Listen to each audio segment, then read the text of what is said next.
Jake Carlisle, right to go this week? Yep, he's fine. He trained Wednesday and he'll train again today. And he's all clear as far as back pain, so he'll be right to play. Does that come along a bit quicker than you thought? I mean, he looked, the way he was moving late last week and early this week, he looked no chance. Yeah, I think, when was it, on crutches? Monday or something, but Monday, yeah. He wasn't looking so good. But yeah, but they go quick and they fix up quick. And look, he gets one every year, so yeah, we're pretty confident he's right to go. Mark, Gold Coast form's been poor. Can you identify strengths there, even though they've lost 4 of the last 5? Look, their talent and their speed, and they're still winning contested balls. So no, even though they're not winning matches, they're not as if they're a team that you already put down in the book as a big tick. There's still a lot of work to be done, and we respect them. Do you have any idea, or what are your thoughts on the story this morning about a possible deal between Asada and Essendon? I'm not sure. I don't know much about it. We have our big meeting this morning, tackle meeting, and that takes up a lot of our time thinking. And to be honest, we're 2 weeks away from finals, and I couldn't care less about what Asada are doing at the moment. We're just waiting for the judge to make his judgment, and that's the most important thing, and that's the thing they're focusing on. As far as you know, there'll be no deal before that judgment? Yeah, I don't know. I haven't heard anything, and I'm not going out of my way to ring anyone to find out either. Last week you threw players around by necessity. Is that something that you just do on in the game, or do you prefer to see your players playing different positions? No, I like the fact that you can do it, Bruce. You'd prefer sometimes not to, but I think a lot of it is about having midfielders who can play in other positions, and we're blessed because Paddy Ryder can play in the ruck, down back, forward. Hurley can now play forward and back. Carlisle can play forward and back. Even our tools are quite flexible, so that's something that we think is important in the game going into the future. Do you know which team you'll get this week? The team that sort of played in the first half, or the team in the second half?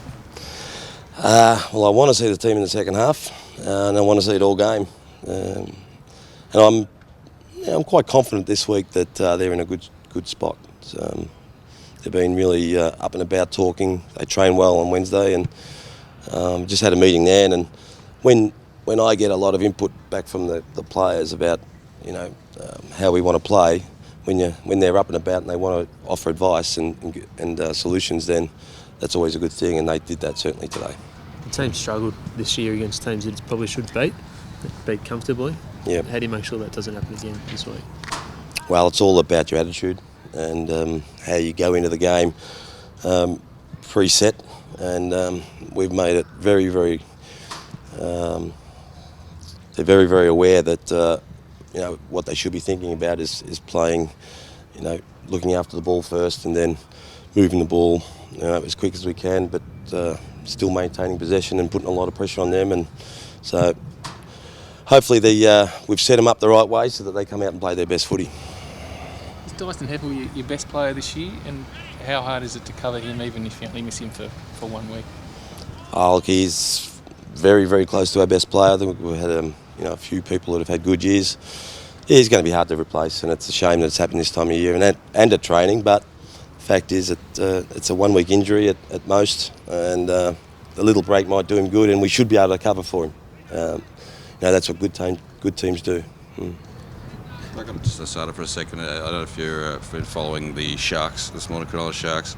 15 of their 17 players have accepted a 3-month ban, which essentially is just the next 3 games. What are your thoughts on that? Well, I really don't have many thoughts because I don't know their situation. It's funny how two codes in Australia going through similar problems, but I know very little about their game and what's going on up there. So I can't comment. Do you think Essendon should consider a similar deal if that one was put on the table, where your players would miss basically no football? Well, that's a hypothetical question. I don't want to even answer because I don't want to, hope it doesn't happen.